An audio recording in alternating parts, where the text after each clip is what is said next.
Bandeko na ngai, napesi bino mbote na kombo na Yesu Masia, mwana Nzambe na bomoi. Ngai mama Deline, na kosala video pona ko partager makambo oyo Nzambe alobi na nga lelo pona mboka na biso Congo. Na ko partager na bino na tosolola mwa muke makambo ya Congo. Nde na kosenga na bandeko to bondela pete ekolo aza na biso na video o nazo sala to bondeli na kombo na Yesu Masia, mwana Nzambe na bomoi to bondeli. Nzambe papa na biso na lola moza esali kolo pe na se kolo Yesu Masia, to pamboli to kumiso to neto leo pe to za malamu papa ozo batela biso butu pe moi tongo pe pokwa kolo ozo revele biso mabomba mi papa pe ozo pesa biso mayele ya moto eko kumisa oko pambola oko neto la ozo lokumu lelo lobi pe libene belo za Nzambe papa kolo na mitiki na maboko na o papa na tan o nazo sa video o Saint-Esprit za nanga za pe na ndeko moko na moko akolanda video o fongola mayele abana na yo pete ba comprendre nini oyo yebisi bango à travers vidéo au Saint-Esprit na belelio accompagner vidéo oyo puissance na yo papa ezala kati na vidéo oyo na komba tata pe ya mwana pe ya molimo santu nde na bondeli bongo na lobi amen.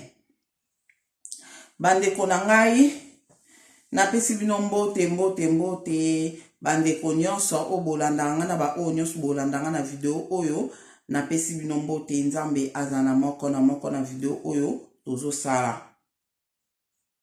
Bandeko na ngana eko sala video oyo na pesi bandeko nyonso merci ba o nyonso bozo partager ba video, ba o nyonso bozo tia ba commentaire, ba o nyonso botinla ba audio. Nzambe amona moko na moko esika bozo mi amona bino. Merci na bandeko nyonso o tozo bondela pona mboka Congo oyo leo nyonso ozo fanda ozo fukama ozo lobata likamo pona mboka Congo. Nzambe azomona yo. En tout cas na eko partager makambo o Nzambe alobi na nga lelo pona mboka Congo. Nazalaki déjà 3 jours déjà passé naza na posa na sala video pona kaka makambo o ezoleka na Congo. Nazaki na posa na sala video pona makambo kako ndenge elekeli na Congo.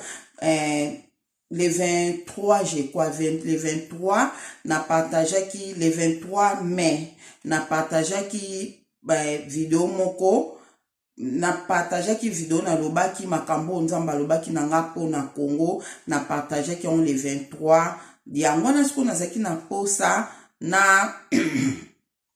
na sala video pona ndengele na partager ki video wana après makambo ndenge bavango ekomi makambo na Congo. Yo nazaki na posa ya kosola na bandeko nyonso o bolandaka ngai pona makambo ya Congo. En tout cas nakokaki kosa video yango te mona obaka na osala lelo na osala mo koti lobi na ndenge ekokoma lelo oyo nde Nzambe ayekosola na ngai makambo pe lisu ya Congo ngo yango na lobi ke na lango kaka video na loba mwa muke na o nazolinga na loba.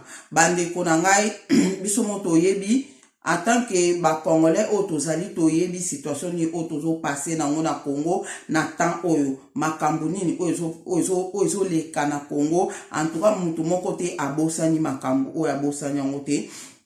Ya on a qui ko partageons na bandeko nyonso avant na pesa message o Nzambe alobi na nga lelo pona Congo na ko bandana no ko lobana bandeko nyonso oyo baza biso je crois que toza courant ya makambo nyonso oyo ezoleka na Congo. Toza courant nango ya makambo ba guerre wana ya este to yebi yango vraiment ndenge makambo ezoke na makambo Kagame auti koloba pona makambo na biso ya Congo.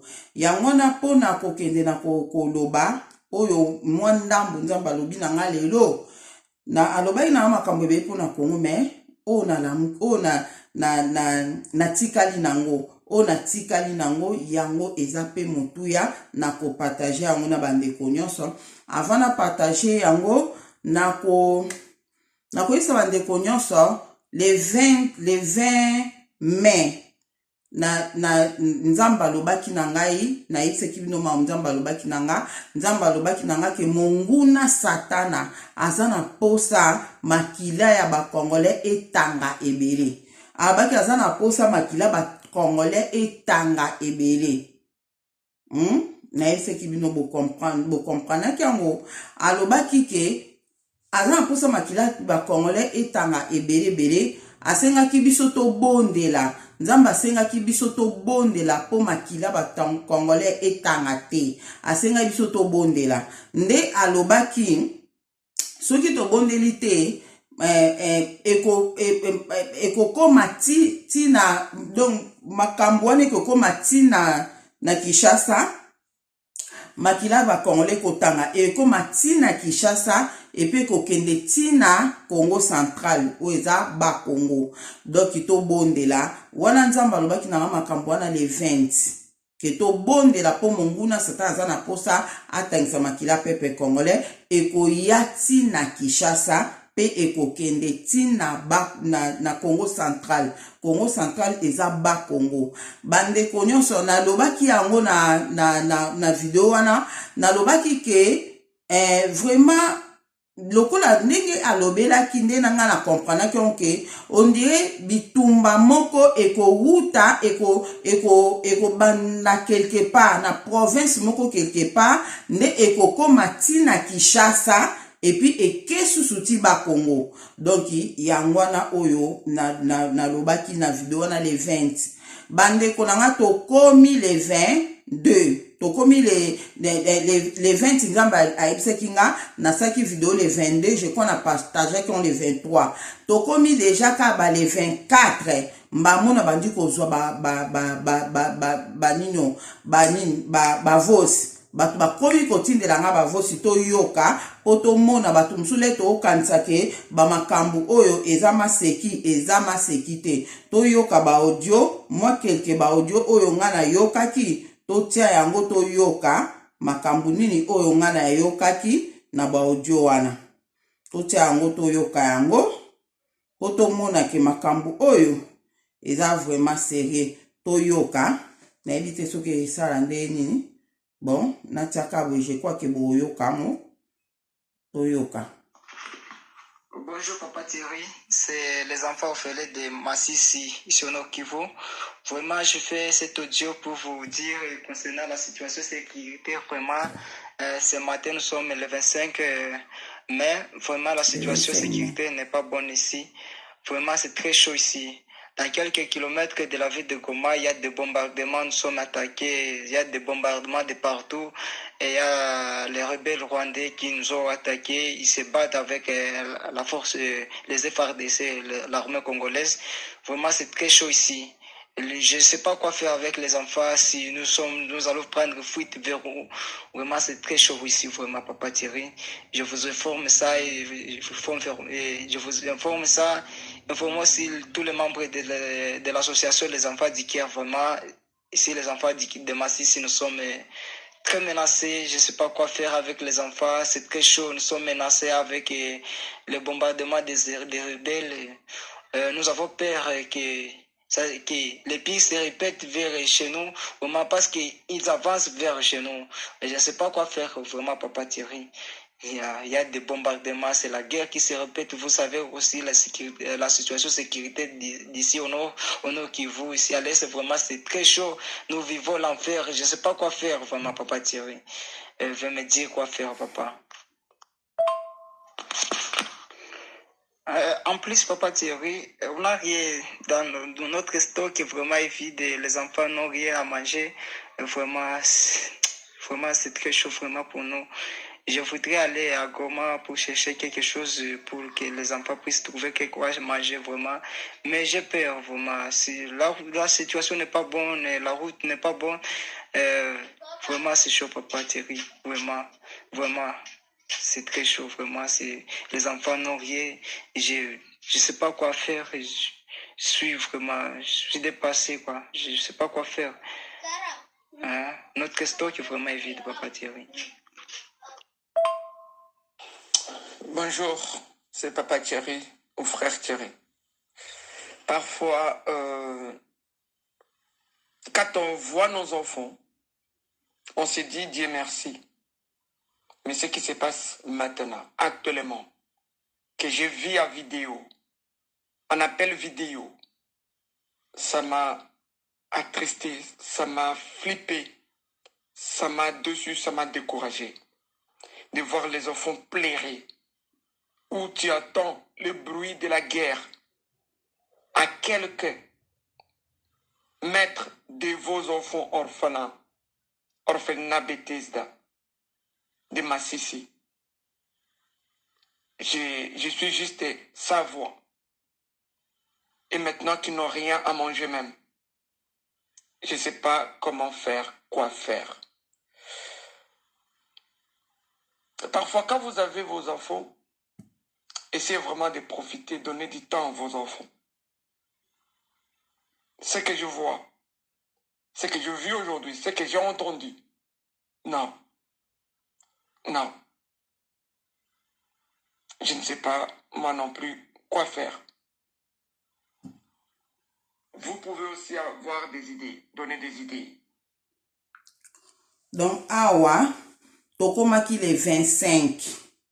Donc, nzamba lobi na nga makambo, ke munguna satana, azana posa makila ya ba Congolais etanga, ana posa makila ba Congolais etanga, alobe na nga le 20. Tokomi le 25, nazui audio oyo, ke bakota Goma kuna ezalaki mabe makasi. Bino moboyoki, ndeko na biso mobali ndenge, bazana orphelina, kuna na mboka mo pembe na Goma. Donc biye batindelaki e video nde bana bazoganga po bazoyoka ye azoyoka na makelele na ba minduki ndenge ezobetama kuna abande koyoka bana bazoganga. Tala ndenge ezotraumatize bana baorphelin, tala ndenge ezotraumatize bato.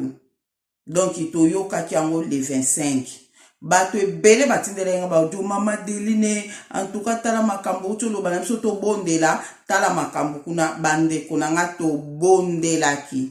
Ce ne tolobi ke to bondelaki, nzambe azwa lokumu. Nzambe azwa lokumu. Après oyelekaki le 25, nde après toyeko yoka ke en tout cas basoda na biso balongaki, babundaki balongaki toyeko yoka ngo ba le 26, ba le 27 toyaki koyoka ngo.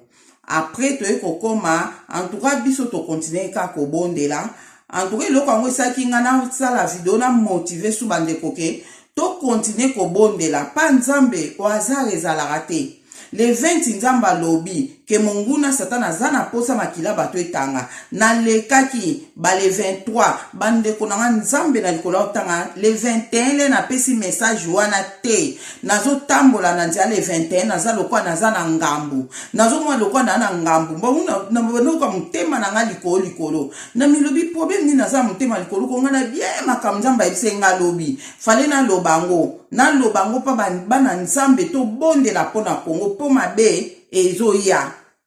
Po mabe ezoya to bondela pona Kongo. Nde esika nazaki vraiment mutema likolo nde nayaki kosala ojoana le 21 wana mbangu pona na partage yango nde bozwaki yango le 22. En tout cas to bondelaki na bandeko nyonso oyo bondelaki to ngana yebi ete soki basoda na biso balongaki bato wana ba M23 wana po bakotaki na décision nzambe na bolingo na ye makambo o bango bazosala na kuku nzambe azo revele biso bandeko na nga soki ezali pona minduki na biso kaka o wana basoda na biso bakokai kolonga te. Soki ezaki kaka pona makasi ya basoda na biso bakokai kolonga te. Me mabondeli ya ngai na yo ndeko olanda nga na Deline Télévision, mabondeli na ngai na yo na bandeko mususu pe o bazosala quelque part yango ezosala force pe ya basoda na biso. yango ezosala force mpe ya basoda na biso bandeko na ngai.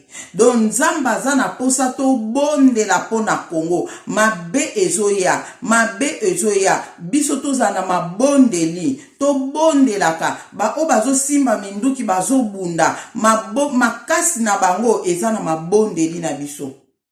Makasi na bango eza na mabondeli na biso bandeko na ngai. Yango moni nazo sala video opona koloba na bandeko to bondela po makambu ezali. Toke toyiko koma le 31. Toyiko koma le 31 na ekozwa audio o nazo tela bino sikoyo, audio o nazo ki le 31 toyoka yango. Toyoka audio ya le 31 toyoka. Nazape na ba audio musu apona kana boy kota video mulai. Nde na o batindela kinga ya makambu ndenge kota Goma kuna ndenge basoda bakoti bon c'est ça. Donc to tia sikoyo audio oyo toyiko yoka le 31. Audio toyoki le 31 to tia yango na lukango.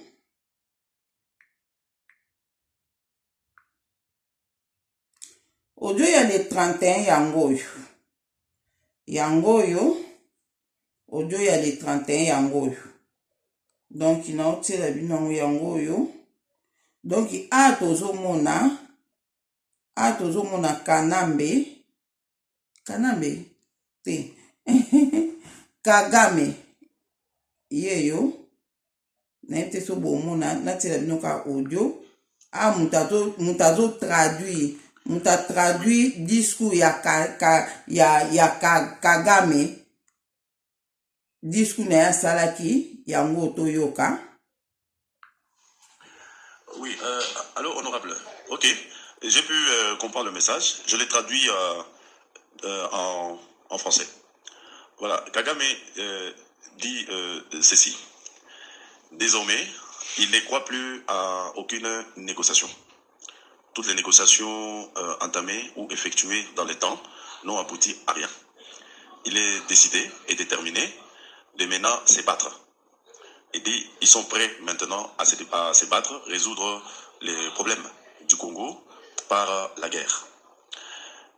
Il dit ils sont rwandais, ils sont un tout petit pays au monde qui n'a pas d'espace pour faire la guerre.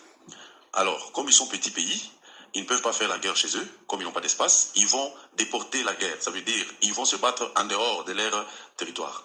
Comme les gens qui leur attaquent, eux, ont de l'espace pour faire la guerre, ils vont ramener la guerre dans leur pays parce que c'est là qu'il y a l'espace pour se battre. Au Rwanda, il n'y a pas d'espace pour se battre. Ils sont un tout petit pays, dangereux. Ils vont remettre la guerre chez les gens qui le combattent. Et il insiste, il dit, il y a un adage rwandais qui dit, ils vont attaquer, on attaque les feux à l'origine. Ça veut dire on attaque le feu à l'allumette. Là où on a allumé le feu, c'est là qu'il faut attaquer le feu pour l'éteindre. C'est un adage rwandais. Et vers la fin, il dit que le problème ne se trouve pas au Rwanda. Le problème se trouve au Congo. Et le problème qui est au Congo, c'est quoi? Le problème, c'est les FDLR. Comme il y a les FDLR au Congo, c'est ça le problème du Rwanda. Les FDLR qui sont au Congo se mélangent ou se rassemblent avec les autres têtes qui sont identifiées pour déstabiliser le Rwanda. C'est ça le problème du Rwanda envers le Congo. Ça veut dire ils attaqueront les FDLR jusqu'au bout. Du moment où les FDLR se retrouvent encore au Congo, le Congo a un problème avec le Rwanda. Et ce sont les FDLR qui sont un problème pour le Rwanda. Et pour ça, ils sont déterminés à ne plus négocier, mais à faire la guerre. Ça veut dire, autrement dit, comme ils ont toujours dit, d'attaquer les FDLR que le Congo est en train d'héberger chez eux. Voilà un peu le message. C'est pourquoi les gens sont en train d'applaudir. C'est comme s'il est devant l'armée, et l'armée est prête pour la guerre. Et quand il dit, nous n'allons plus négocier parce que nous n'acceptons plus, et puis nous ne croyons plus à aucune négociation, nous devons maintenant entamer par la guerre pour résoudre les problèmes qui sont au Congo. Et ces problèmes-là, ce sont les FDLR. Voilà un peu. C'est pourquoi les militaires sont en train d'applaudir. Ils sont prêts pour se battre. Voilà, honorable. Donc, awa toyoki biso moko ndenge Kagame alobaki ke il faut toke na guerre biso na bango. Biso to lukele bitumba te. Biso to fana biso yende mutaka ko lukela biso bitumba bande konanga. Ndenge pena na comprendre onde pena landi mo makambo ngo ebele bato balobe lobeli yango vraiment to comprendre que ndenge ba M23 wana baza na bango batuka ya Rwanda, baza ba Rwandais bango nde bayaki kobundisa biso, bazobima ndeti bato mo bauti nulle part bazwa kobundisa biso, mais ok eza bango nde ba Rwandais, eza nde bango nde ba Rwandais bazobima lokwa ba rebelle moko nde baza ba Congolais bazobima na bango lokwa ba rebelle pona kobundisa biso, mais ok eza ba Rwandais. Siko lokola ye Kagame amoni ke bazolonga te na ndenge azosala na kobatama bazolonga te, yango alinga sala yango ekoma officiel, anga sala yango esa guerre moko officiel. Bandeko nanga to raisonner biso moko, eske penda pays lokola Rwanda ata kutu baza na babibundela ngo ya ndenge ni na biso nde toza bongo, eske tokobunda na bango mpe balonga biso te. Puis alobi ke guerre wana lokwa bango baza na espace ya kobunda te, pays na bango eza muke, do fa lengela pays na bango foto bunda na Congo, fo bitumbani ya na Congo. Bandeko nanga maintenant so mone aza pe na problème, azo comprendre loko te seke est-ce que biso pe to ofanda ka to tiki vraiment ye aye ko bunda na Congo, ye abateli le guerre komaka le ya ko bunda na Congo, biso pe to kokota tikunati. Mais wana kutu tozoloba ke Nzambe azana biso eloko nga na sele video okoyebisa Congolais nyonso esika azali ke Nzambe azana biso, Nzambe azosenga biso tobondela, Nzambe azosenga biso tobondela po makambo oyo tomona ngo te kaka eza nango kaka pays moko ya muke lokola Rwanda, tomona ngo bongo te. Ba o baza basina sima na ye bazali ebana ngate mise moko ayemba mwana soso soka azovimba na nzungu, yeba ete mama na ye aza na se. Mwana soso soka azovimba na nzungu, yeba ete mama na ye aza na se ya nzungu wana, yango azovimbisa mwana soso. Donc Kagame aza mwana soso, pona ye moko kaka na Rwanda kaka bako akoka kuko telema te alakisa musapi na Congo, mais ayebi te mama na ye azali. Donc ba mama na ye bazali, bandeko nanga, ba mama na ye bazali, do ba mama na ye baza ba anglais, ba américain, ba français, ba belge, baza ba mama ya tata oyo tozomona oyo, baza ba mama na ye. Hanze amaso ni ikibazo cyo muri Kongo. Nubwo navuze ko ntari butinde kuri Kongo, mpamvu hanze amaso muri Kongo ni FDLR n'indi mitwe iri muri Kongo ishobora kuvanga na ADF kubera urabona donc wana azoloba ke tozokende kobunda na Congo, ye pena ndenga azaboye na basoda na ye na pays na bango kaka Rwanda na ese bakolakisa musapi na Congo, ayebi batu oyo bate maboko, ayebi yango moya azozwa ba réfugié o bazouta soki na Angleterre soki wapi bakendaka kuna, bayebi makambo baosala. Donc biso en tant que bana Nzambe ba o ba osimba minduki ba o ba kosimba minduki biso pe mabolongo na se tokotia mabolongo na se. Bandeko nanga totia mabolongo na se po makambo oyo ndenge Nzambe a revelaki nga yango, soki totia mabolongo na se te tokolela, soki totia mabolongo na se te ekozala. Donc biso mabolongo na se, basoda na biso baokende kobunda, bakosala organisation na ndenge nyonso bakosala, oyo nyonso bakosala biso ba oyo mabolongo na se. Bandeko na wana oyebisa bino tokomona makambo ndenge bango batelemi boye, Nzambe na biso pe aza kotelema nga eloko Nzambe ayebisaki ngai, alobi na nga Deline yebisa ba Congolais bobondela. yebisa bango bobondela soki bozobondela bokomona makambo nga na kosala na batu nyonso oyo bazo kolukela bino makambo batu nyonso bazoluka ko maltraiter bino soki bozobondela nzamba yebisaki nga yango bandeko nanga yango wana nandengaki koyebisa nga su makambo ke monguna sata aza posa atangisa makila ya Congo na makambo oyo ndenge kotelema boye yango na koyebisa bana nzambe to bondela makambo oyo nzambe ayebisinga lelo avant na yebisa bino oyo nzambe ayebisinga lelo tokende na video mususu natiela bino video mususu toyoka bilaka ya nzambe mpona Congo toyoka comme ça tozala na idée ya makambo nzambe ayebisinga lelo toyoka bilaka nzambe mpona Congo nzambe alobaki nini mpona Congo na biso toyoka ngo siko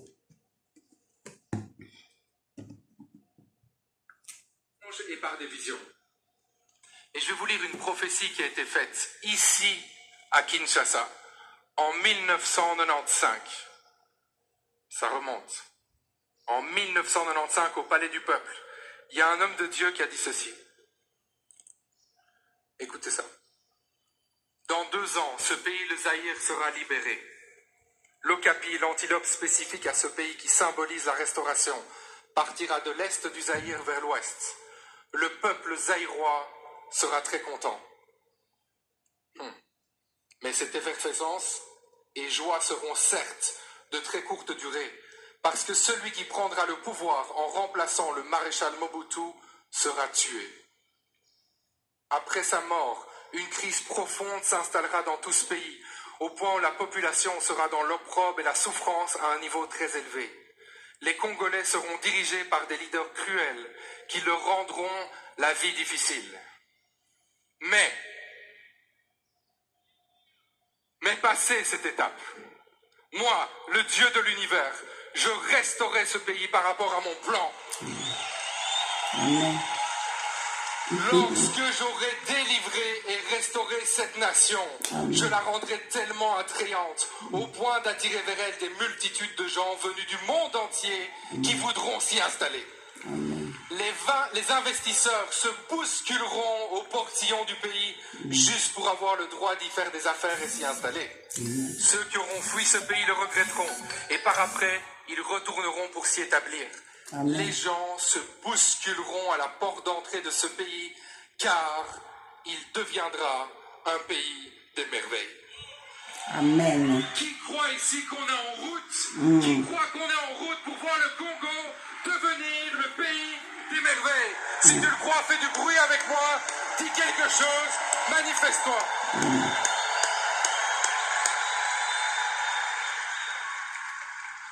En tout cas, moi j'y crois. Moi aussi, Moi, je j'y crois. Et vous savez ce qu'il faut pour que ça se passe?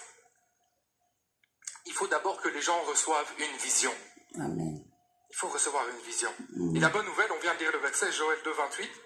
Dieu donne aussi des visions, n'est-ce pas? Amen. Et une vision, c'est aussi quelque chose dans le sens que on se représente à quoi le futur pourrait ressembler. Amen. Proverbe 29, 18. Lorsqu'il n'y a plus de vision d'avenir, un peuple vit dans le désordre. Amen. La version Nouvelle Bible Seconde dit quand Bandeko nanga toyoki na ete so boyoki bien mais je crois que boyoki so boyoki te so ke yokani bien te na otchang na video msu na osala na otchang ko eyokana bien donc o pasteur na ete so pasteur ni batindela kinga kaka alobi ke prophétie pesa maka déjà baloba epesa ma na 95 na 1995 prophétie epesa maki na mona ki profession pe na Google na mona ki yango pe na Google eza ki na passé moko américain ayaka na Congo nde apesaka prophétie oyo aloba wana 95 abaki dans 7 ans donc Mobutu akokende dans 2 ans Mobutu akokende puis président moko oyande babomaki payer moi payer que comme babomé après ba o bakoya sima bakomema penda pays penda na pasi makasi yango to monyango et puis après wana alobaki ke makambo bien ekoya makambo nga na okina prophétie oyo nga nzamba loba na nga osina loba na bino nzamba loba na nga yango ke Congo ekobonga Congo ekosala boy kozala boy ezala bona loba yango na lobaki yango pe na lobaka yango et puis tozo kwa ndeti nga personnellement nazo kwa ke ekosalama bande kona ngai omoni ba makamu susu tamusu avant pe salama fo batu mo ba telemela biso le ba telemela biso le biso tozo bondela po eza makambo ekoleka na Congo eza nzambe de mutaninga salango nzambe de mutaninga sala makambo oyo ekoya na Congo bomengo oyo bien oyo ekoya na Congo kimia esengo oyo ekoya na Congo wana o to bando kosala ba avion biso moko na Congo to bando kosala makamyo so biso moko na Congo eza nzambe mutaninga salango sikole nzambe nga salango koma to ko pesa nzambe na mu Congo soki biso tozo continuer ka kopesa nzambe wana mu Congo bandeko na ngai toyeba yango tozo retarder makambo na biso tozo retarder yango toko risquer pe l'équipe a les commis sous ti après donc makambo nzambe za so bolupe yango po bozonga nango sutam se ko zo no sutam 30 ans lisu likolo bandeko nanga yango to bondela so tozana posa ya puissance nzambe emonisama na Congo tozana besoin ya prière tozana besoin prière bomoni bandeko nanga soki tozotia mabolongo na mabele tozo bondela pona Congo ata to bundi te bango ba mona bazo bunda na ba congolais moko boy bazo mona bitumba bazo lobela mpe na ba radio ba congolais ba bunda nzo ba soda na biso ba fanda na ba kanga maboko bazo comprendre te banani ba ke bunda kuna po esalama na Bible totanga yango esalama est impossible te pour ça na Congo bandeko nanga eza impossible te pour ça na Congo soki ngana yo tozo bondela makasi pona Congo ekosalama nzamba zo senga biso to bondela bandeko nanga nzamba zo senga to bondela pona Congo toko mona ba merveille na Congo wana toko mona makambu malamu na Congo surtout oyo yo zo buka mabolongo no ozo lela nzambe pona Congo nzambe sala pona Congo bilaka no ekokisama pona Congo tokomona loboko ya nzambe na Congo tokende suna audio musu batindeli ngai toyoka yango en tout cas leo tozoyoka ka kwese ba audio oyo ngana kopesa message oyo nzambe apesinga lelo pona Congo na kuzopesa yango pona biso ba congolais na opesa yango sima toyoka oyo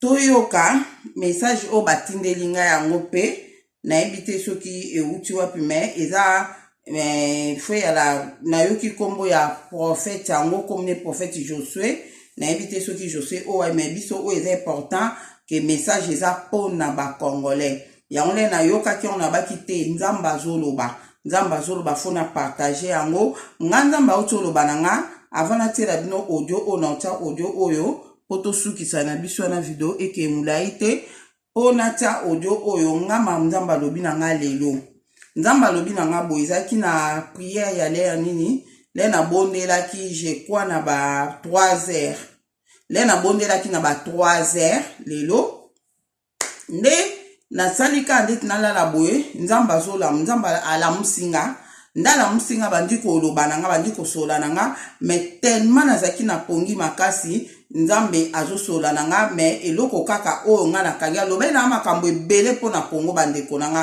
alobe na makambo ebele pona Congo mais eloko nga na kangi kaka ya nga na oloba na bino o na kangi te moko ayebike na kangi yango te pona zaki tellement na pongi na ebite pourquoi donc il a azoloba na nga na zoyoka kaka mais na si boko comprendre mutu so zoyoka na sa pongi ndenge ezalaka ndenge ezaleli na santaki nzambe ala musinga banjo sola na nga abina nga deline makambo oyo ezoleka na Congo ngai nzambe nazomona makambo oyo ezoleka na Congo alobi na nga boye alobi adeline makambo oyo ezoleka na Congo nga nazomona oyoki makambo nyonso nde ezoleka kuna nga na bina yoki Maman na kati na nga na comprendre ki eza makambu o tozoloba o Kagame alobi o tozomona ba guerre ba alobi abundisa biso ba biloko wana.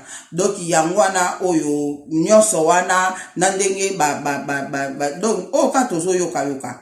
Ndesko na moni siko ndire Nzambe aolakisa nga loboko ndeti ya mutu me ezaki na mai na kati ya loboko awa. Ezaki na mai na kati ya loboko yango ana mai me azopesa nga explication ya loboko wana na mai wana ezaki mwa mai ya moke efandi na loboko.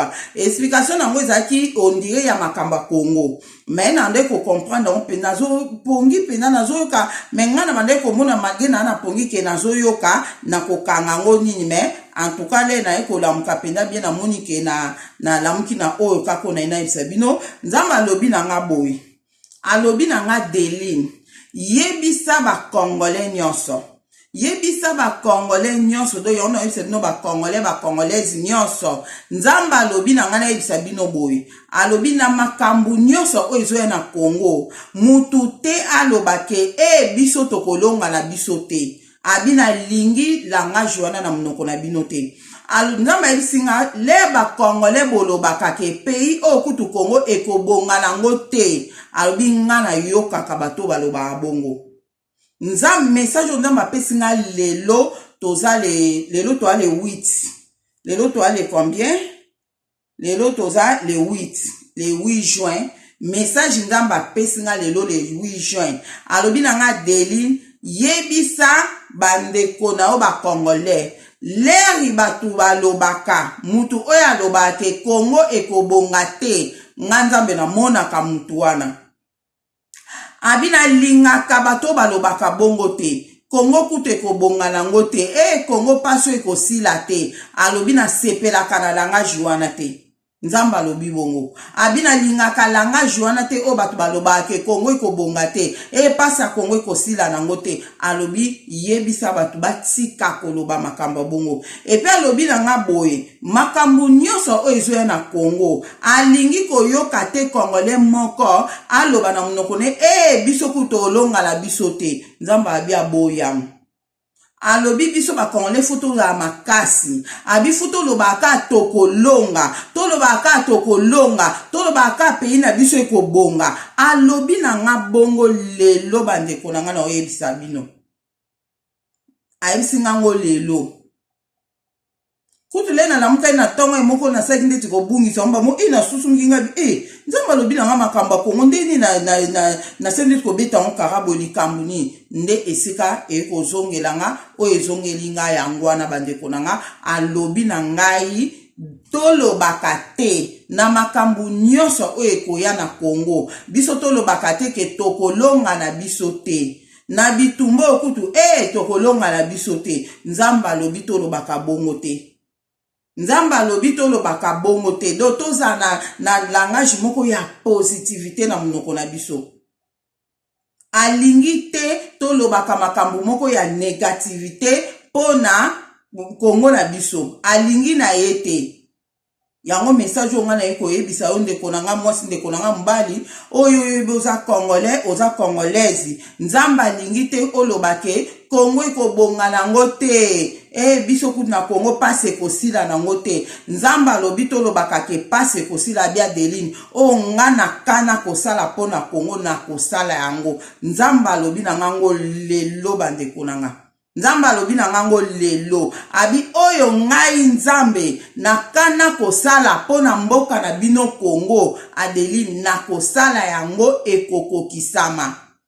ekokokisama wana na mona ka loboko moko esimbi mai moko ezaki na kati na ebite soki apesenga explication nango me wana nde na lamukaki nango te me na lamuki nango abi asepelaka te nde ba o balobaka Congo ekobonga nango te pase eleki na Congo ekobonga te Congo kutu ekobonga nango te Nzambe alinga abongo te abi toloba Congo ekobonga toloba alobi pe na makambu oyo nyonso ezoleka mutu te Congolaise moko te alobake biso mawa biso penza bakotokolonga na biso te abi tolobaka ke tokolonga nzamba lobi bongo ya wana message o nga na elaki bino na video oyo toza na konzima bandeko nanga toza na konzima toza na bilaka ya nzambe Kongo eza mboka ya nzambe Kongo eza mboka ya nzambe nazoyebisa bino bandeko nanga ba obozo ndima na bino te ba oboko mona ke o message oyo nzambe ngoni batumso ba mama deli ya nzamba ngazo mona biso te boye en tout cas ko nzamba lingi na ebongo te po nzamba monaka nzamba zo mona Kongo eza ye et bien apona biso toza peuple o nzamba pona et toza peuple o nzamba pona to ba nation te bandeko na to ba nation te to tika bilo pona biso to ba nation te toza peuple ya nzambe toza peuple o nzamba pona yango alobi na biso toza na konzima oyo yakana kosala pona mboka Kongo ekokokisama na mboka Kongo alobi na biso bongo do totiaka mabolongo na se ndenge ka awute koloba na biso le 20 janvier le 20 mai alobaki na biso ke alobaki na nga na yebisa biso na yebisa bandeko na nga nyonso ke tobondela po makila etanga te na Kongo donc nzambe aza nzambe aza nzambe alingi te makila pepe tongole etanga bato wana bana posa bakota bakobunda na Kongo po makila bakongole etanga mais nzambe aza nzambe akosala ngo contraire yokanisi ye frontière yango akokanga ngo ndeni po biso tokota te na lera bitumba ekipara te biso totika kaka ye ya pa na biso abeti pa na biso na monye batindeli nga video na frontière kuna ba congolais bele ba telemi ba jeune bateni babi tozokota kuna c'est ça ye déclaré guerre na biso muta ko tema déclaré guerre na yo po okay kutoke ko banda ye nano avant ya banda o mais nzamba azali nzamba zo mona makambo to bangeloko moko te to bangeloko moko te longe ezali na kombo na Yesu Masia pe na nguya molimo santu basetre na biso baza kotelema babundela Kongo bandeko nanga basengi kaka nzamba asengi kaka ngai na yo tobuka kaka mabolongo na biso na se prier na biso yango makasi ya basoda na biso prier na biso yango eza elonga ya Kongo prier na biso prier na nga na yo yango na o nga na zosenga eza prier to bondela lero fuka makolela kanzambe pona situation na yo na chambre na ofuka me olela nzambe pona situation no lelila nzambe pona Kongo oyoki batu moto zo sambela pona mboka Kongo participer sambela na bango elongo pona mboka na o Kongo en tout cas nzambe ana akokanisela yo nazotia audio mususu ya suka po ba audio eza ebele o nga na zui awa o na monike eza vraiment eko intéressé bino ya ngwana tozotia mususu awa prophète nani Josué nzambe ndenge atalisaki makambo toyoka yango elongo na bino ndenge prophète Josué alobi toyoka. Peuple congolais et congolaises, tous les Congolais, les femmes y compris des hommes, des jeunes, les enfants, des vieillards, lèvons-nous pour combattre notre ennemi. Le Rwanda se fit notre deuxième ennemi. Le Rwandais va s'infiltrer na kati ya mboka. Posana bango ezali bazwa ba mabele ya ba ancêtre o batikela biso. Il y a les politiciens oyo bazali ba Rwandais basana mission ya koyeba envahir mboka na biso Congo. On fait que bayeba ko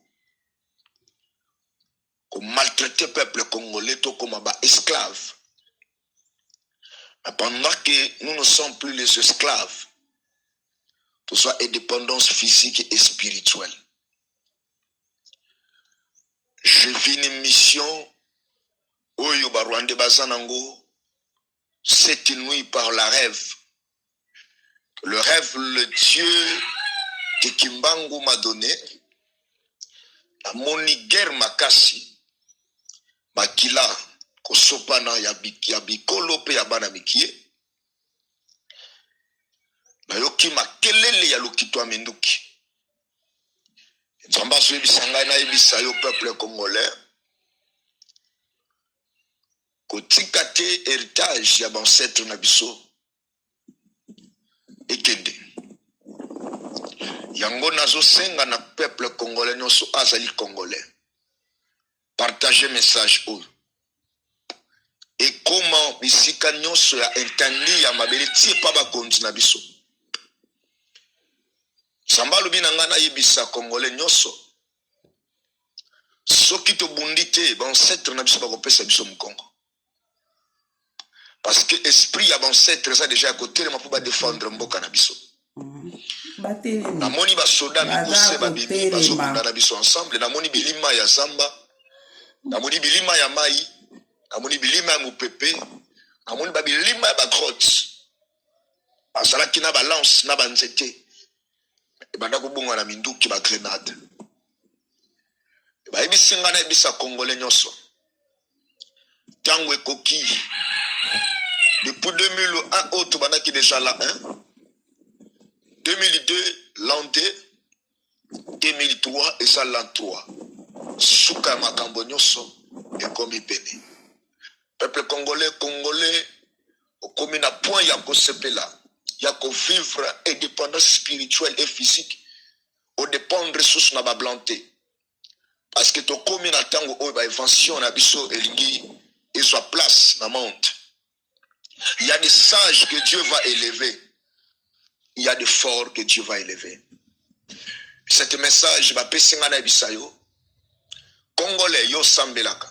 Simba munduki alusam. Yo simba kamanduki oebetaka simba munduki. Et ça la namoni ba chasseur na biso ba simbi aminduki na bango chasse. Namoni ba simbi balance. Et namoni to bengani moini na biso oyo basali ba Rwandais. Il y a des Rwandais même en veste dans notre pays. Au bazali na kati ya gouvernement. Et ba Rwandais mususu na moni na Congo central. Ba Rwandais mususu na moni na est, pe na moni bango na assemblée nationale. Partagez message oyo. C'est bien moi, le prophète Josué Mankumbani, le petit-fils de Simon Kimbangu. Message oyo comme la motonyonso. Totele mato bunda pona mabele na biso. La Tiakanda. Perme kotika ke bayini ba envahir mboka oyo na quatre coins. Tango ekoki, il faut te réclamer ba droit na biso pe to récupérer yango. Lève-toi là où nous sommes. Il faut que bundisa ennemi oyo alingi ke yo sepela. Parce que yepo sana ezali yende a régner, yende akamba yo. Mais nous ne sommes plus les esclaves. Balingi ba sommes sabiso esclavagisme parce que bazo yiba nyonso ya biso ya mboka. Dobunda to récupérer nyonso za biso. Et milimo ya ancêtre na biso basa na biso ensemble. Je vis l'esprit de Kimbangu azotambo la Congo na moni azokende tina ba est. Je le vis en train de parcourir. Et son esprit yango ko animé batu ebele oyo bazoeba ko lata kanda oyo. Voilà pourquoi, quand on a un message, il y a un coq qui chante.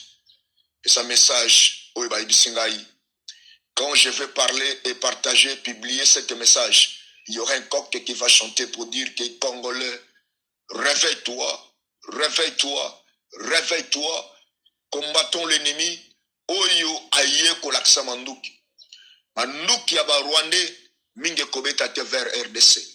Parce que l'esprit de Kimbangu, de notre ancêtre, Ezasuna Kimiate. Ce qui te bundite, pour le Satan délivrance et ancêtre va perception du Congo. Pour ça la esclave pendant Boula Ebele. C'est le temps où délivrance est bêtis. Partagez ce message. Ne le gardez pas tout pour vous seul, car l'heure sonne, l'heure est venue. Il faut ôter le manteau bunda. Merci.